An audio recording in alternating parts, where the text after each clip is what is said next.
três respostas de Jesus. Três respostas de Jesus. A um coração ansioso, a ansiedade na família. E eu quero te convidar a abrir o Evangelho de Lucas, capítulo 12. Evangelho de Lucas, capítulo 12,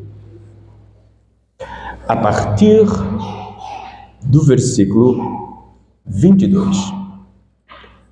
Lucas 12, 22. Diz assim a palavra do Senhor Deus.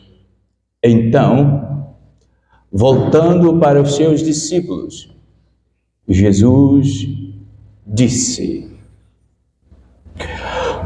Por isso eu lhes digo que não se preocupem com a vida diária, se terão o suficiente para comer, ou com o corpo, se terão o suficiente para vestir. Pois a vida é mais que comida, e o corpo é mais que roupa. Observem os corvos. Eles não plantam, nem colhem, nem guardam comida em celeiro, pois Deus os alimenta. E vocês valem muito mais que qualquer pássaro. Qual de vocês, por mais preocupados ou por mais ansiosos que sejam ou que estejam, pode acrescentar ao menos uma hora à sua vida? Obrigado, Deus, pela tua palavra.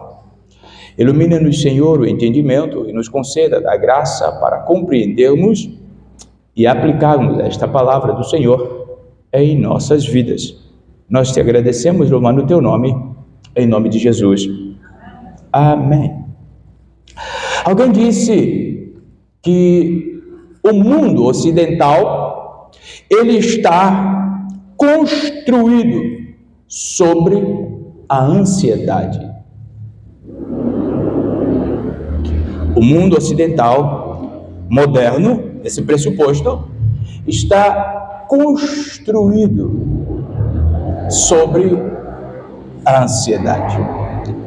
Um estudo recente da OMS revela que 350 milhões de pessoas de todas as idades sofrem de ansiedade.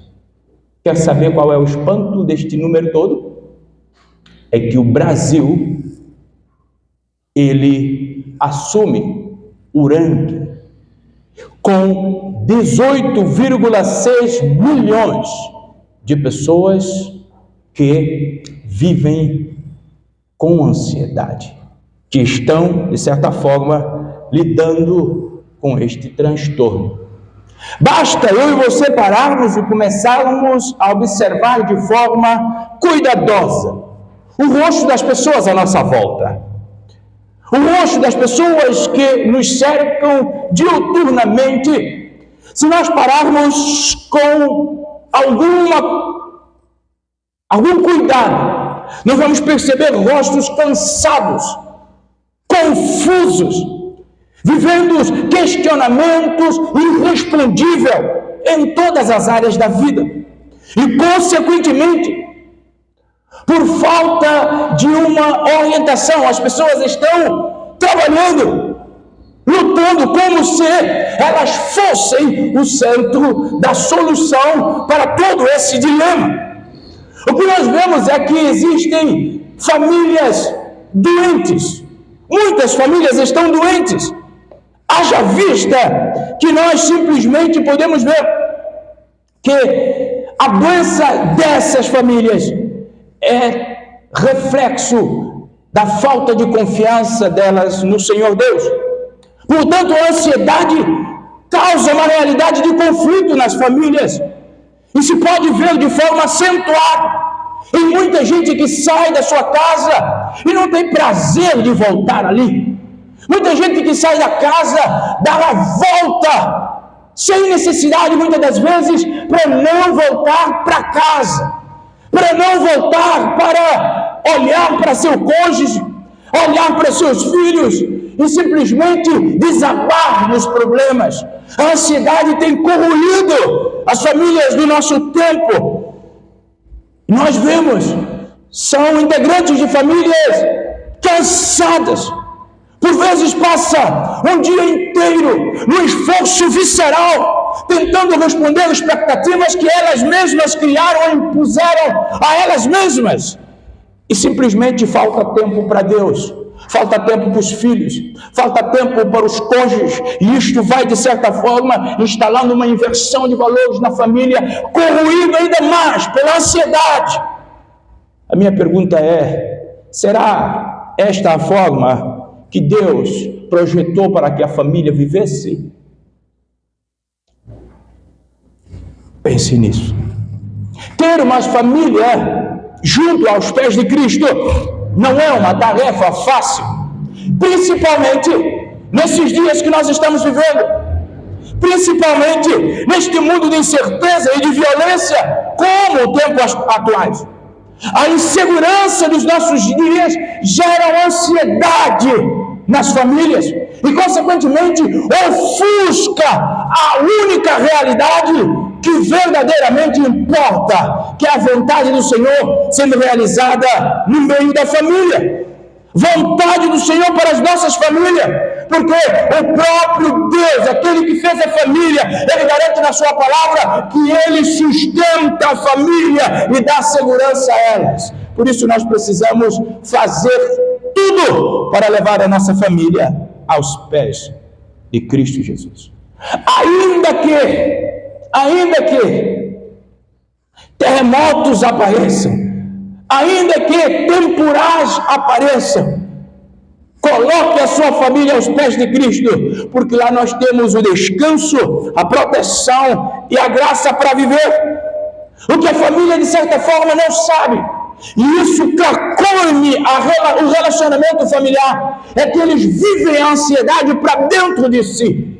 Embora nós sabemos que a ansiedade simplesmente que, de certa forma, fazem muitas famílias reféns. Ela é, sim, uma questão oculta, mas que precisa ser e ter uma resposta pública. As ansiedades no meio da nossa vida, no meio da nossa família, elas precisam ser expostas às promessas de Jesus. Ou seja, o mundo da nossa sociedade precisa ser invadido pela presença e pelas promessas daquele que vive e reina para sempre e que diz na sua palavra que não é homem para mentir, nem filho do homem para se arrepender.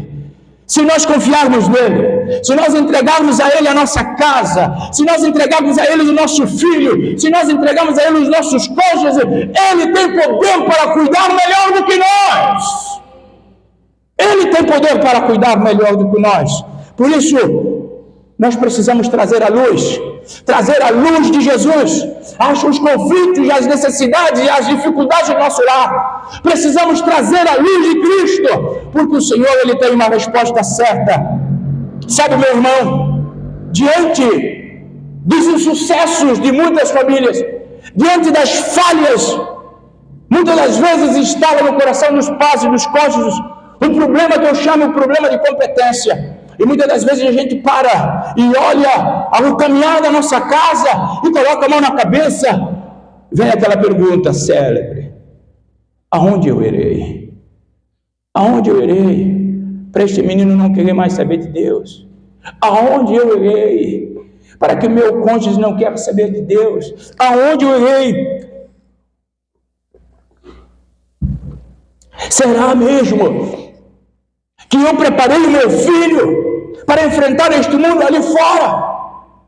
Começa pensamentos de competência, na verdade, um retrato de incompetência. E começamos a perguntar: será que eu ensinei a minha família os valores e herança espirituais? Nós ficamos em debate com a nossa própria mente.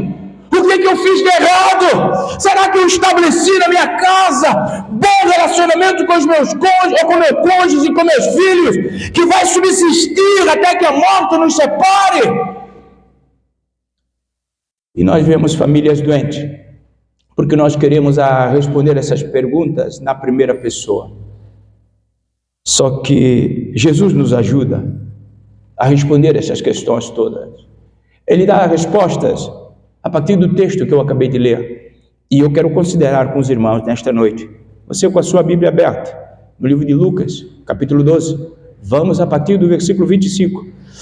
A primeira resposta de Jesus para o coração ansioso, para uma família ansiosa, para um jovem ansioso. Diga-se de passagem que as percentagens da juventude feminina dentro do cenário brasileiro é expressivo quanto à ansiedade.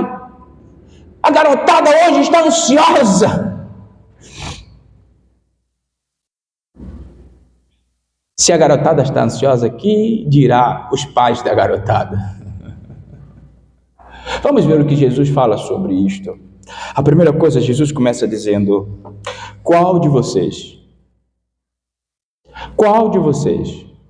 que por mais ansioso que esteja, pode acrescentar na vossa vida uma hora? Uma hora. A primeira resposta de Jesus para um coração ansioso é que ele precisa descobrir a sua incapacidade humana. Se nós não descobrirmos a nossa incapacidade humana, nós vamos de forma equivocada tentar por nós mesmos resolver a ansiedade e os problemas da nossa casa. E o falhanço é quase que inevitável quando nós queremos resolver as coisas a partir de nós mesmos. O texto que nós acabamos de ler aqui, Jesus simplesmente, ele pergunta aos seus discípulos: por que vocês estão mesmo ansiosos? Ao ficarem ansiosos, a pergunta é: vocês podem adicionar alguma coisa, ou na verdade, uma única hora à vossa vida? Sabe, é que nem mesmo se os discípulos tivessem a capacidade de acrescentar alguma hora à sua vida, seria algo tão mínimo que não deveria nem pensarem nisto. Porque no livro de Lucas 12, 26, o ponto de Jesus é este: olha, se portanto vocês não podem mudar nem uma hora, não podem acrescentar nenhuma hora, coisa mínima do nosso dia, uma hora. Se vocês não podem aumentar uma hora na vossa vida, por que estão ansiosos por coisas maiores do que isto? Jesus está confrontando os seus discípulos com a sua incapacidade de ver a vida a médio e longo prazo. Ele está confrontando a nossa incapacidade de controlar a nossa vida, porque ninguém consegue determinar sequer a duração da sua vida sobre a face da terra. Isso é algo que nós não conseguimos controlar. Por isso Jesus está dizendo para eles: se vocês não conseguem controlar uma hora da vossa vida, ficar ansioso é simplesmente não fazer diferença na vida de vocês. Não vai acrescentar em nada viver ansioso. Não vai acrescentar em nada a família viver uma estabilidade constante.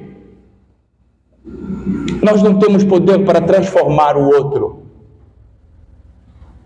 Deus, o Espírito Santo de Deus, é que convence o coração do outro. É lógico que de vez em quando nós, enquanto pais, gostaríamos de ter um poder assim sobrenatural para transformar os filhos,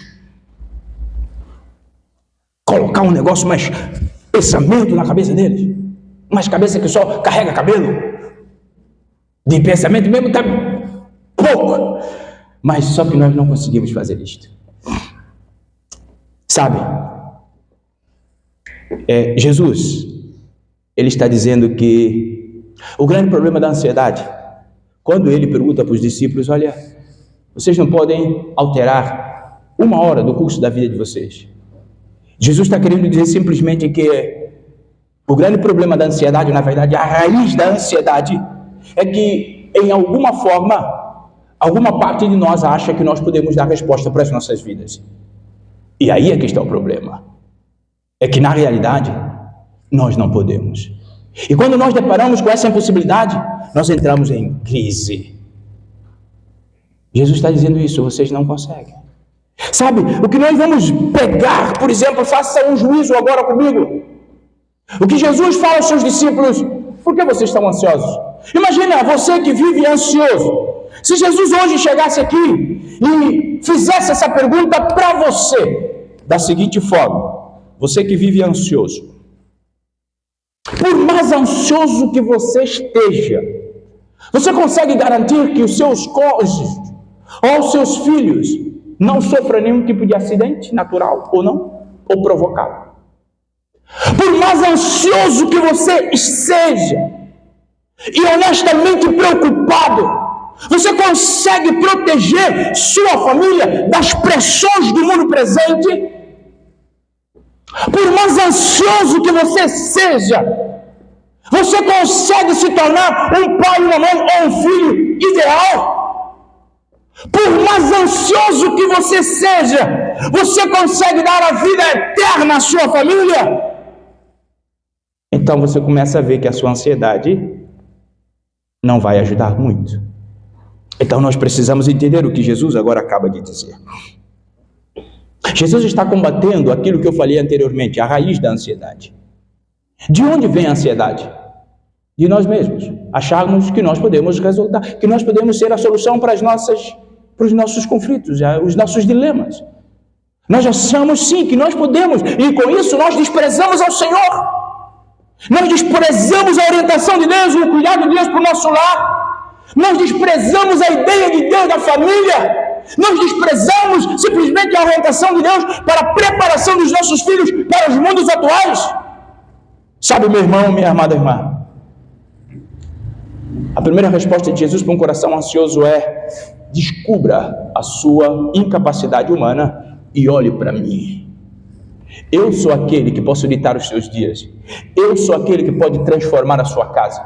Eu sou aquele que pode transformar a sua vida. Eu e somente Ele é capaz de trazer uma nova realidade para o nosso meio. Por isso precisamos confiar nele. Sabe, que descobrir a nossa incapacidade. Porque mais que sintamos ansiosos, nós não vamos conseguir transformar ninguém. Então descobrir esta incapacidade nos faz dar o primeiro passo para chegar num descanso verdadeiro quanto ao cuidado da nossa casa, fruto de uma fé autêntica, de um Senhor que por nós morreu e que garantiu que estaria conosco todos os dias, que garantiu ser o nosso pastor, que garantiu nos dar descanso, paz no coração e a verdadeira segurança para a nossa casa, para a nossa família. O segredo é: descubra a sua incapacidade humana e volta o seu olho para o Senhor Deus. Confie nele, descanse nele, porque ele promete cuidar de nós. Segunda resposta que o Senhor Deus, Ele dá a um coração ansioso: a família ansiosa é examinar a direção do nosso coração. Primeiro, descubra a nossa incapacidade humana.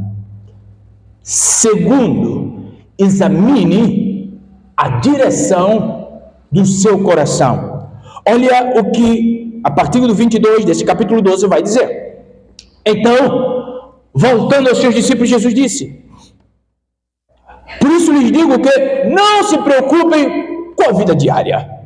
Primeiro, vida diária. Segundo, não se preocupe com o pão, o que comer. Segundo, ou terceiro, não se preocupe com o vestir, o corpo.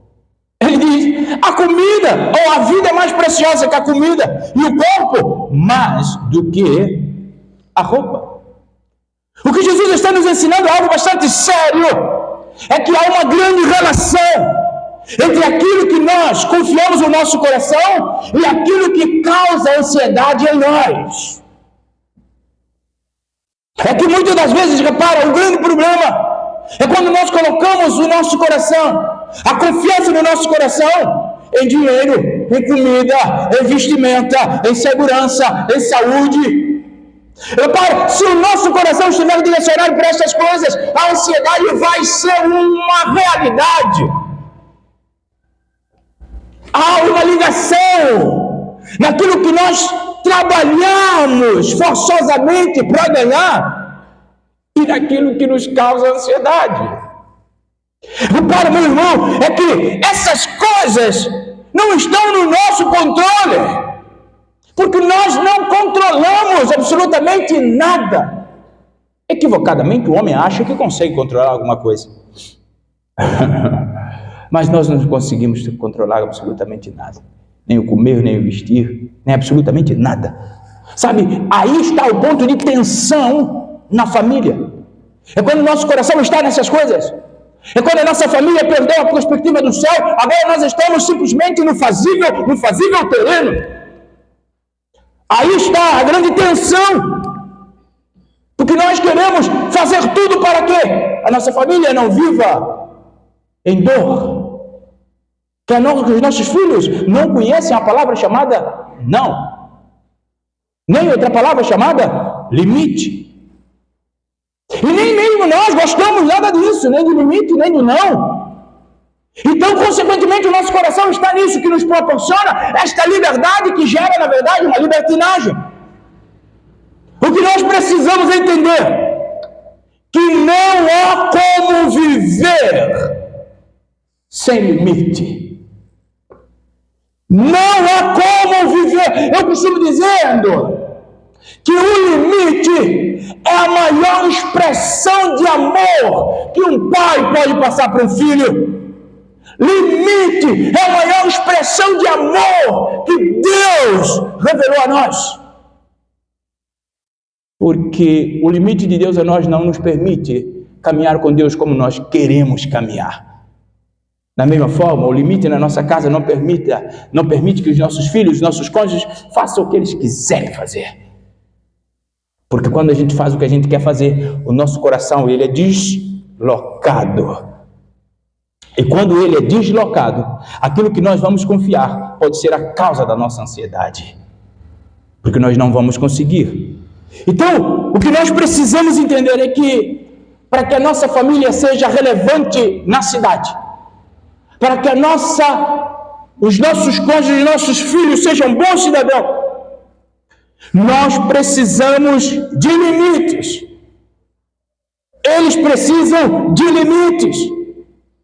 Sabe, uma família sem limite, os filhos sem limite, vai provocar uma partilha de dor e de tristeza no meio da família.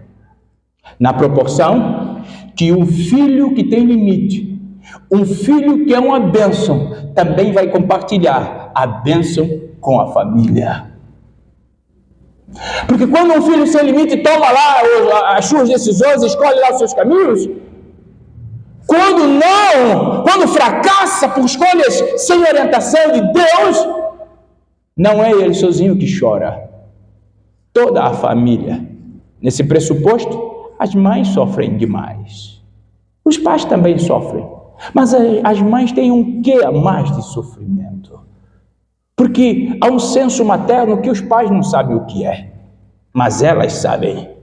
Por isso precisamos de limites. Por isso a nossa casa precisa de limite para andar bem.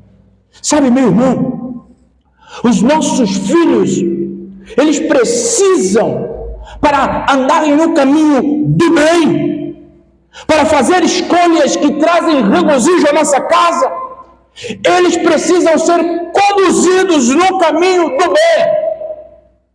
Provérbios capítulo 26, e o versículo 6. Ensina o menino no caminho que ele precisa andar. Há um texto, acredito eu, que é de NVI. NVI, irmã? Tem aí NVI? Veja se é NVI para mim. Provérbios 22, 6.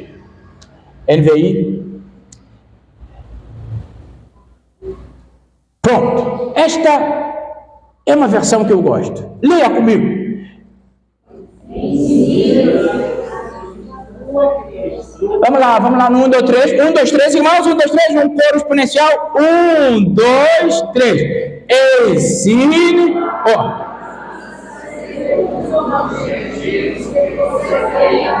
Pronto, tá bom. Instrua segundo o objetivo que você, enquanto pai, tem para ela. Aí eu costumo pensar, se eu não caminho com meu filho no caminho de Deus, isso quer dizer que o meu objetivo não é Deus. Uma conclusão simples, lógica. Porque o texto diz que eu preciso caminhar com ele, instruir ele no caminho segundo o quê? Os meus objetivos para ele. Certa vez, na verdade, acho que foi ontem, o irmão Clóvis me mandou um post que o autor dizia assim: hoje os pais estão criando filho para ser médico, para ser advogado, para ser tudo aqui na terra. Não estão preparando o filho para a eternidade. Não é que é verdade? Não é que é verdade? A gente fala sério, a gente gasta muito para que os nossos filhos tenham o quê? Uma boa faculdade. Gasta muito para que os nossos filhos andem bem vestidos. Sim, parecido comigo. A gente faz tudo isso para o nosso filho aqui. Mas o nosso filho precisa saber que ele nasceu para a eternidade. Ele precisa nascer que este mundo não é o lugar definitivo dele. Ele precisa saber que aqui é simplesmente um passo, que é uma eternidade que nos espera. E se ele não fizer uma boa escolha para a eternidade, e diga-se de passagem que a escolha da eternidade é feita aqui ainda. Então, se ele não aprende essas coisas, como objetivo nosso para ele não vai aprender. É como muito tempo nós passamos a dizer assim: olha, as crianças e os jovens são o futuro da igreja. Tínhamos e sustentávamos bons discursos em torno disso. Sabe o que aconteceu? É que as crianças e os jovens cresceram. Como não foram preparados para ser igreja, não estão na igreja. Ainda vi uma reportagem neste dia, que no estado dos Estados Unidos, nesta semana, fechou uma igreja presbiteriana. Sabe por quê? Por falta. Exatamente. Fechou simplesmente. Porque as crianças e os jovens foram sempre protelando para o futuro. Então a igreja não prestou atenção nessas crianças, nesses jovens, para investir neles, para mostrar a eles Deus hoje. Por quê?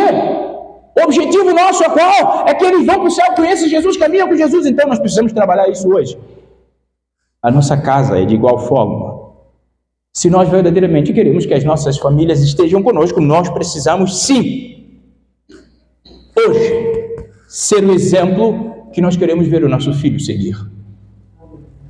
Nós precisamos hoje, decididamente, intencionalmente, ser o exemplo que precisamos ou que queremos ver os nossos filhos seguir. Sabe por quê? Os nossos atos ensinam bem mais do que as nossas palavras. Escreva isso no seu coração. Seus atos ensinam bem mais que as suas palavras. Por isso nós precisamos instruir o menino no quê? Ou a criança no quê? No caminho. No caminho. Não é instruir eles sobre o caminho. É nós sermos o que a gente quer ver eles ser. Terceira e última resposta de Jesus para um coração ansioso, para uma família ansiosa, é que Jesus diz que há um Pai Celestial que se importa conosco. Há um Pai Celestial que se importa com a nossa família.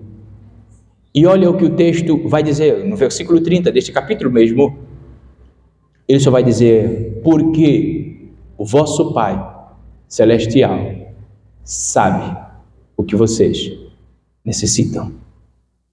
Este é o bastante.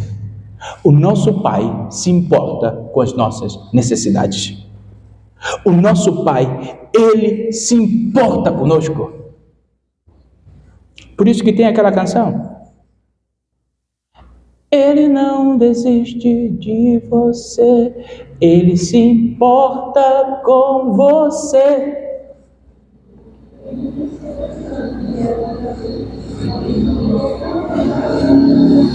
Pronto, Ele se importa com você, Ele se importa com a sua casa, Ele se importa com o seu trabalho, Ele se importa com a sua vida sobre a terra, Ele se importa, sabe por quê? Porque você carrega a imagem dEle, Ele se importa, meu irmão. Por isso é que Jesus, quando Ele fala sobre a ansiedade, Ele direciona a atenção no coração dos discípulos para um Pai que está no céu. Ele diz simplesmente, vocês têm um Pai que está nos céus. Aprendam a confiar neste Pai, aprendam a depender deste Pai, aprendam a amar este Pai, aprendam a esperar neste Pai. Não sejam ansiosos. Espere nele, porque vai valer a pena. Como cantou o irmão Juliano Som, vai valer a pena, vai valer a pena. Meu irmão, nós temos um Pai celestial, um Pai exponencial. Você ama seu Pai da terra? Amém, precisa amar. Mas agora, o nosso Pai celestial é muito melhor. Muito melhor. Ele é digno de todo louvor, de toda adoração. Ele é digno que todo joelho se dobre diante dele e toda língua confesse. Uau! Esse é o Pai que cuida de nós. O Pai que tem poder sobre todo o universo. E basta uma palavra dele. Paulo diz, basta uma palavra para aquilo que não existe passar a existir. Este é o Pai que nós temos. Por isso esse Pai, Ele pode cuidar da nossa casa, da nossa família, melhor do que nós. Confiemos nele, entreguemos nele. Comecemos a viver para Ele. Entregamos o nosso coração e fala, Senhor, faça assim. Faça a limpeza que precisa fazer, ajuste tudo aquilo que precisa ser ajustado, mas glorifica teu nome em mim, faz a tua vontade na minha casa, na minha família, na minha vida. Paremos de viver a nossa própria vontade. Sabe, muitas das vezes, a gente diz que ama a Deus, certo? Não duvido disso. Só que muitas das vezes o nosso amor parece que para Deus é um amor meio diferente, esquisito. Eu costumo dizer que o amor nosso para com Deus se constitui um paradoxo. Sabe por quê? Porque a gente diz que ama. E o que você faz para as pessoas que você ama? Você faz as coisas que deixam a pessoa feliz, certo? Então, se a gente diz que ama a Deus e não depende de Deus, não confia em Deus, não ora, não lê a Bíblia, não evangeliza, é um paradoxo o nosso amor. Meu irmão, este Pai,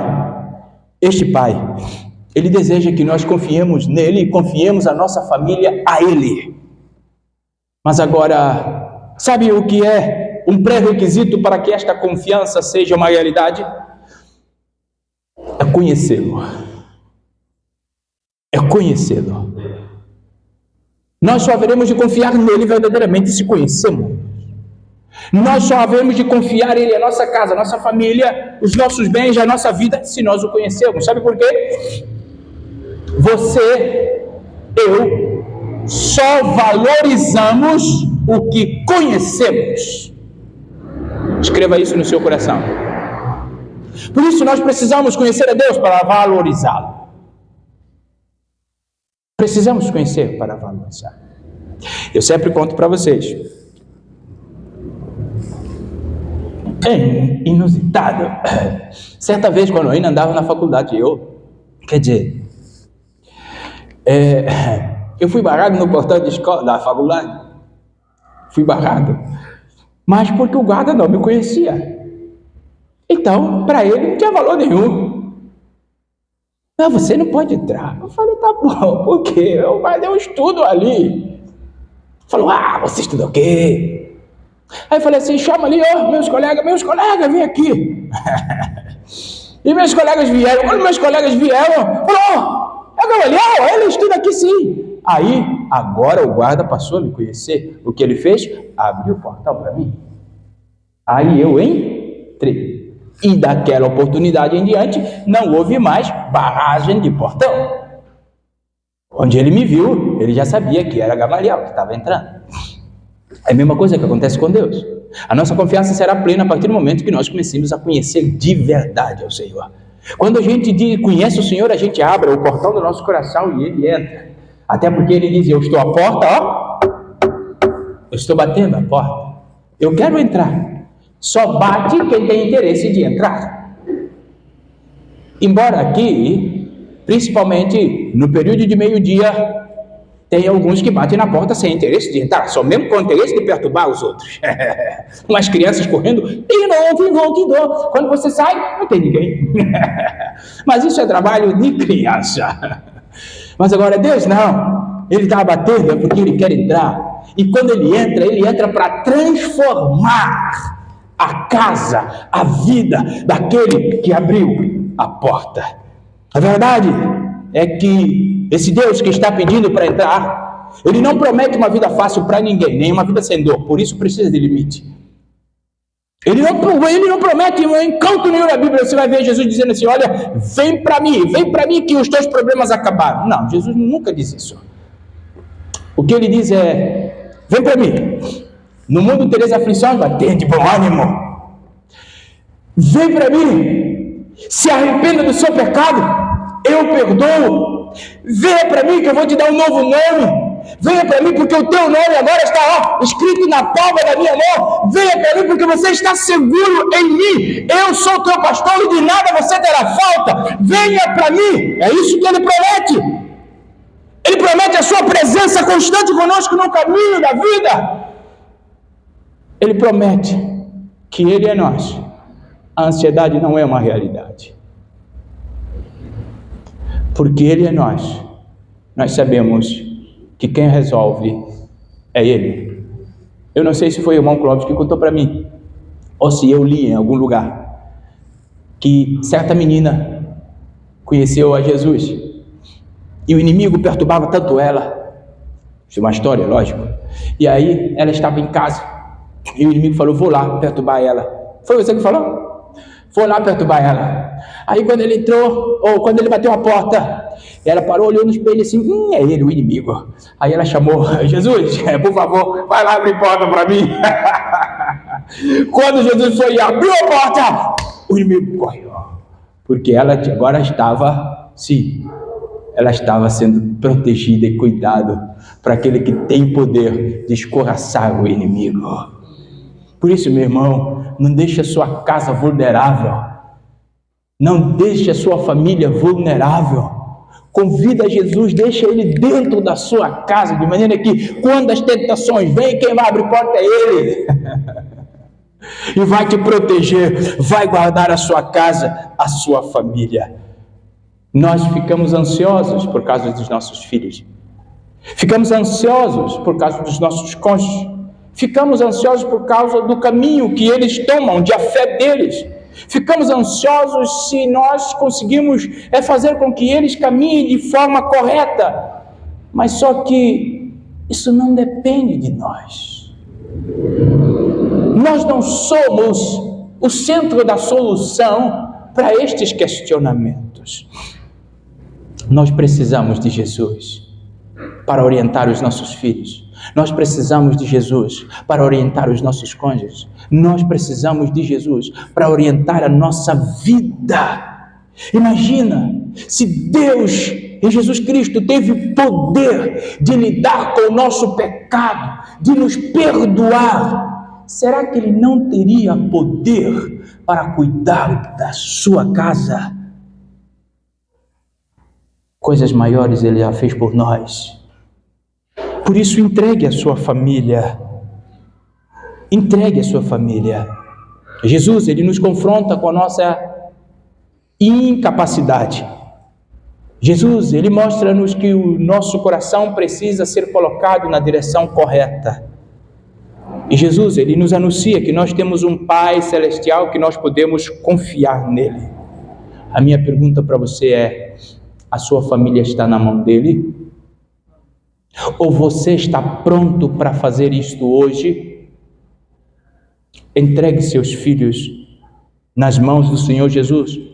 Entregue a sua casa nas mãos do Senhor Jesus. Confie no Senhor. Seja exemplo para os seus filhos, para a sua família. E Deus cuidará com amor, com poder da sua casa. Porque Ele deseja que cada um de nós, que fora feito a sua imagem e semelhança, possa descansar no conhecimento de Deus e no controle de Deus.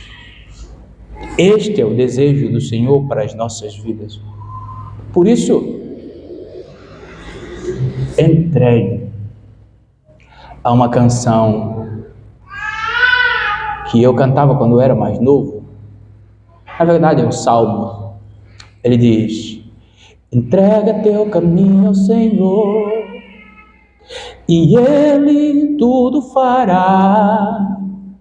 Confia sempre nele e Ele tudo fará. Entrega teu caminho ao Senhor e Ele não duvidará. Confia sempre nele e Ele tudo fará. Sim, Ele tudo fará. Sim, Ele tudo fará. Sim, Ele tudo fará. Sim, Ele tudo fará. Entrega a sua casa ao Senhor. Confie nele e Ele tudo fará. Baixe a sua cabeça, eu quero orar com você. Obrigado, Jesus, pela Tua palavra nesta noite, que nos encoraja a reconhecer o Senhor como a solução para os nossos dilemas, a colocar o nosso coração em direção certa, na esperança da glória, e a confiar num Pai presente, num Pai que Ele é em todo tempo o mesmo. Senhor, a Tua igreja que se reúne aqui, eu oro em favor de cada família aqui representada. E a minha oração é que o Senhor seja Deus e Senhor destas famílias. Que o Pai, os pais, as mães confiem no Senhor. Deposite os passos, Senhor, deles na Tua presença, pedindo a Tua coordenação em sua casa. Senhor, ensina-os a esperar em Ti. Ensina-os, Senhor Jesus, a depender do Senhor. Ensina, Senhor Jesus, a confiar em Ti, a descansar no Senhor. Que eles possam entregar os seus filhos dia após dia, em ação de graça diante do Senhor, rogando incessantemente para que a vontade do Senhor seja feita nos seus filhos. Que nós possamos, Deus, diuturnamente, colocar o nosso coração no centro da Tua vontade. Que abramos nesta noite o nosso coração para aquele que está à porta batendo, e que Ele faça morada em nós, transformando a nossa vida em primeiro lugar e toda a nossa casa. Nós agradecemos a Ti nesta noite, Deus eterno, em nome de Jesus. Amém. Fiquemos de pé, agradecendo àqueles que nos visitam nesta noite, e rogando a Deus que esta palavra encontre a guarita no coração de vocês e que vocês deixem que o Senhor Jesus, Ele possa transformar a vida de vocês. O desejo do meu coração é que cada um tenha uma boa semana, uma semana de paz, uma semana proveitosa, uma semana de milagres do Senhor na família de cada um de vocês. Deus, agora que nós haveremos de ir novamente aos nossos lares, rogamos a Tua proteção. Rogamos sim, Senhor, o Teu direcionamento. Rogamos o Teu cuidado para conosco. Deus, perdoe nossos pecados. Perdoe, Senhor Jesus, muitas das vezes nossa falta de fé ou nossa pequena fé. Perdoe, Senhor, todas as vezes que nós não confiamos como deveríamos confiar e entregar a nossa casa nas Tuas mãos. Mas nesta noite, nós pedimos ao Senhor, venha morar em nós, nas nossas casas. Glorifica Teu nome através das nossas casas, Senhor. Ali é o lugar que nós queremos que o Senhor nos conduza em todo o tempo, Senhor. Cada ação, cada palavra dos cônjuges um para com o outro, cada palavra dos pais aos filhos, dos filhos aos pais, sejam conduzidas pela presença do Senhor. Deus, dá um basta nos conflitos familiares, Senhor. Tenha misericórdia das famílias que andam em conflito, Senhor. Ajude-os, Deus, a olhar para o Senhor e buscar o Senhor como referencial para as suas vidas. E como igreja, nós te agradecemos porque nós temos o Senhor em nós. Leva-nos, Senhor Jesus, às nossas casas, nos conceda uma semana de paz, livrando-nos de toda a cilada do adversário das nossas almas e conduz o nosso coração seguro em Ti, em nome de Jesus. Amém. Que o amor de Deus, o Pai, a maravilhosa graça de Jesus Cristo, seu Filho, a comunhão e doces consolações do Espírito Santo esteja no nosso meio e em nós, hoje e sempre. Amém.